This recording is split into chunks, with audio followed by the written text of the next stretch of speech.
Então, esse mini curso tem como objetivo apresentar para vocês um escopo de como é que funciona o sistema de pagamento de serviços ambientais, olhando da teoria à prática.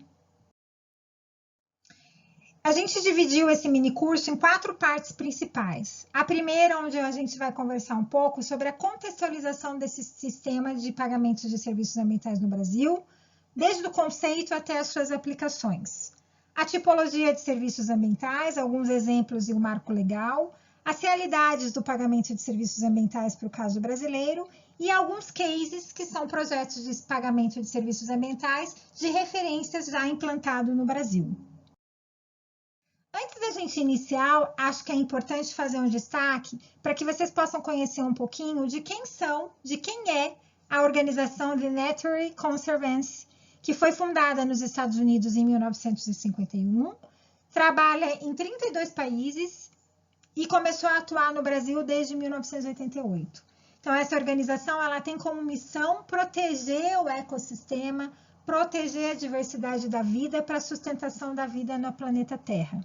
Ela tem uma abordagem pragmática, procura conciliar a conservação ao desenvolvimento, tem prioritariamente um foco na parceria com tanto em órgãos governamentais, não governamentais e setor privado, e já ajudou a proteger ao longo desses anos cerca de 32 milhões de hectares em todo o mundo.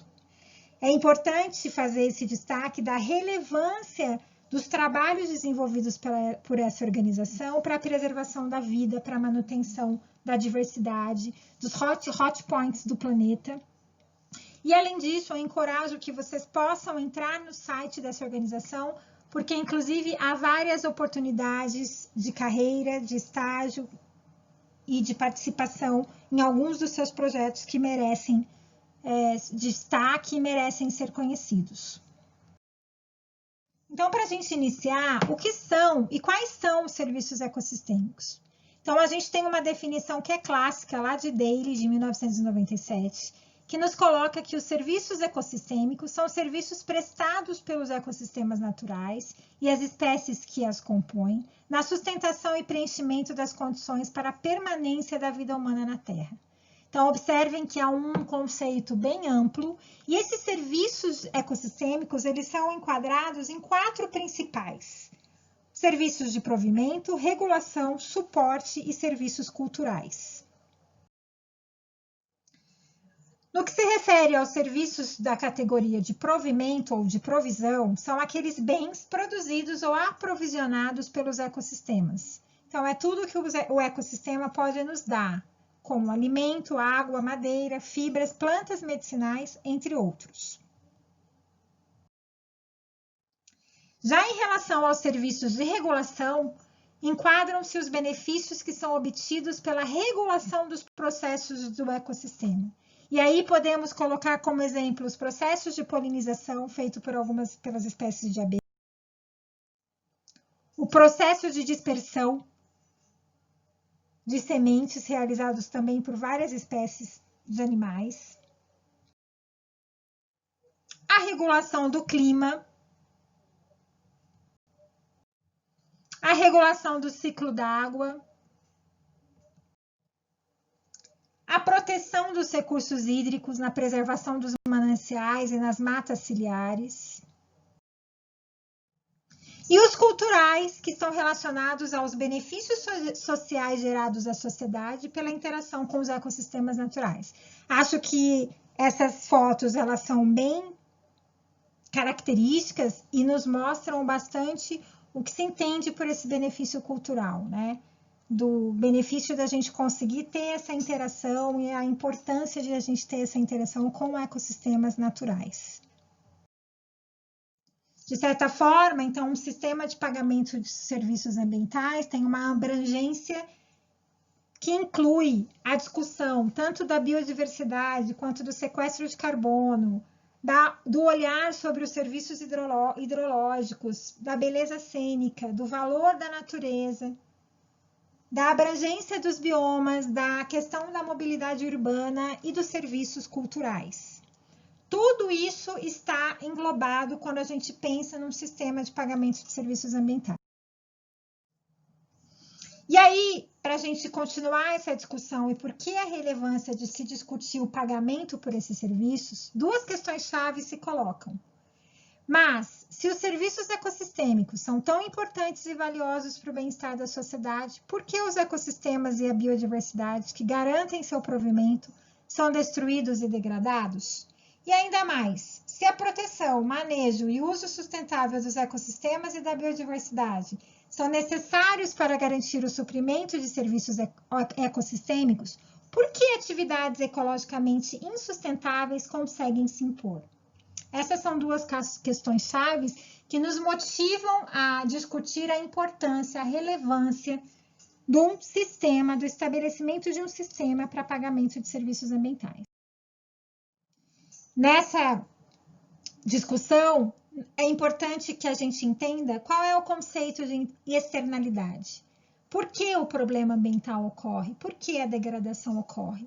Então, para a economia neoclássica, para o mainstream econômico, os problemas ambientais ocorrem porque resultam de falhas do mercado decorrentes do caráter público de boa parte dos bens e serviços ecossistêmicos, que nos geram as externalidades negativas sob a forma de poluição, que como definição, a externalidade negativa é definida como a alteração do bem-estar de um agente associado ao impacto de outro agente social. Nessa perspectiva, a gente tem cada dia mais desafios para se dar valor à natureza. Por uma questão que eu acho que é muito representativa nessa expressão que vem aqui entre aspas que nos diz: nem tudo que é muito útil custa caro, por exemplo, a água, e nem tudo que custa caro é muito útil, como o diamante. Este exemplo expressa não um, mas dois dos principais desafios de aprendizagem que a sociedade enfrenta na atualidade. A natureza é fonte de muito valor no nosso dia a dia, apesar de estar fora do mercado e ser difícil atribuir-lhe um preço. Essa ausência de valoração está na raiz da degradação dos ecossistemas e da perda da biodiversidade. Então, essa consciência nos diz a importância de conseguir se valorar a diversidade, os serviços prestados por esses ecossistemas, por isso a importância de trabalhar metodologias que nos permitam fazer essa valoração. Então, afinal, qual seria o valor da atmosfera, das rochas, do solo, das plantas, dos animais, do suporte aos ecossistemas, do suporte à nossa vida? Esse estudo da Universidade de Maryland nos mostra um indicador de alta relevância, em que o valor econômico médio dos serviços ambientais prestados por 16 biomas foi estimado em 33 trilhões de dólares anuais, enquanto que no mesmo ano o PIB global somava cerca de 18 trilhões. Então, quase 2 vezes mais o valor dos serviços prestados pelos 16 biomas. Então, de forma geral, algumas das metodologias da escola neoclássica nos coloca a taxonomia do valor econômico do recurso ambiental, dividido, sim, valor de uso e valor de não uso, em duas categorias principais. Dentro do valor de uso, a gente tem a categorização do recurso a partir do valor de uso direto, valor de uso indireto, valor de opção, e dentro do valor de não uso, a gente tem o valor de existência, que é um recurso metodológico dentro da estrutura do mainstream econômico que tem esse esforço de se achar, então, e precificar esses valores. Então, aqui é importante, afinal, o que são os serviços ambientais? É importante ressaltar que há uma diferenciação entre serviços ambientais e serviços ecossistêmicos. Então, serviços ambientais são as práticas adotadas pelo homem para a manutenção dos serviços ecossistêmicos. E os serviços ecossistêmicos é o que a gente já viu lá no início, que são os serviços prestados por esses ecossistemas e pelas espécies que os compõem na sustentação e no preenchimento das condições para a permanência da vida humana e na Terra, que tem a referência clássica do Daly. Então, os serviços é o que são prestados dentro das categorias de regulação, provisão, suporte, e os serviços culturais. Então, qual é a funcionalidade desse sistema de pagamento por serviços ambientais? O pagamento de serviços ambientais surge, então, como um instrumento econômico, dentre muitas opções de gestão para lidar com a falha de mercado, relativa à tendência de suboferta desses serviços ambientais. E o que é esse pagamento por serviços ambientais? Ele acontece por um tripé. Então, o pagamento por serviços ambientais é uma transação contratual entre um comprador, entre um vendedor, de um serviço ambiental realizado para assegurar o fluxo ecossistêmico desejado, ou seja, na preservação dos serviços que são prestados por esses sistemas. Então, a ideia que está atrás do instrumento, qual é a inspiração desse instrumento? É de recompensar aqueles que produzem ou que mantêm os serviços ambientais, ou incentivar outros a garantirem o provimento desses serviços ambientais, que não o fariam sem esse incentivo. Os princípios que balizam e que caracterizam o pagamento de serviços ambientais praticamente são três. A questão da voluntariedade dos compradores, que pode ser uma pessoa física ou jurídica que esteja disposta a pagar por eles, e os provedores, que podem ser tanto os provedores de serviços ambientais ou de um intermediário. Então, é preciso que, de fato, os provedores se comprometam a manter o provimento desses serviços ambientais ao adotarem as atividades de proteção, como os diversos manejos sustentáveis de recursos não madeireiros, de serviços agroflorestais, de serviços de agricultura orgânica, entre outros. Aqui, como um case de sucesso para o Brasil, a gente destaca o Programa Produtor de Água, que teve como meta reduzir a erosão e o assoreamento dos mananciais no meio rural, propiciando a melhoria da qualidade de água e o aumento das vazões médias dos rios em bacias hidrográficas de importância estratégica no país. O envolvimento se deu pela adesão voluntária de produtores rurais que se propunham a adotar práticas e manejos conservacionistas. O pagamento foi realizado a partir do responsável pelas externalidades positivas geradas na bacia, e para o desenvolvimento, o produtor recebia um apoio técnico e financeiro à execução dessas ações de manejos conservacionistas. E onde existem essas iniciativas do produtor de água? Espalhadas no país inteiro. Então, a gente tem alguns exemplos que eu trouxe aqui, o Projeto Oasis, no Paraná, o Produtor de Água, Minas Gerais, Espírito Santo. Quais são os parceiros do produtor de água? Essa organização que eu coloquei lá no início da nossa conversa, a Agência Nacional de Águas, o Comitê de Bacias, enfim, secretarias municipais. E quem é que está pagando pelo serviço ambiental? Então, eu tenho aqui o objeto água, o usuário poluidor pagador e o proprietário produtor, que é o recebedor. E quem faz essa transação, como um exemplo e um case no Brasil, é um comitê de bacia hidrográfica.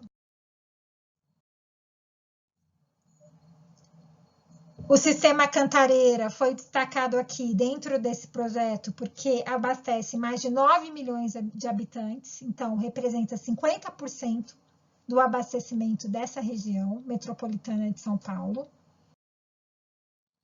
O objetivo desse edital foi prover serviços ambientais decorrentes de práticas que resultassem na conservação do solo, na restauração ecológica de APPs e na conservação de remanescentes florestais existentes. Para participar, o produtor foi encorajado a preencher a ficha de cadastro, inserir os projetos de ações em manejo conservacionistas que ele teria na propriedade. Para isso, aqui há um fluxograma de todo o processo, desde o início da ficha de cadastro até a proposição de um projeto, a proposta do agricultor, o contrato e a implantação dos projetos, com o apoio técnico para fazer isso, até o recebimento por ele ter gerado e produzido água. Então, o produtor, eu encorajo que vocês conheçam qual é o programa produtor de água, quais foram as áreas das propriedades que foram compensadas por essa. E para finalizar, o que é então que uma proposta de PSA deve considerar? Principalmente o que vai ser medido, como vai ser medido, em que escala, em que área. Quem pode pagar pelo serviço, quem se beneficia pelo serviço e a transação, que deve ser feita em função dos recursos disponíveis e do custo de oportunidade. De maneira geral, o objetivo, então, desse minicurso foi trazer à luz algumas discussões e considerações fundamentais para a proposição e para a divulgação do pagamento de serviços ambientais. Uma vez, eu agradeço a atenção e estou à disposição.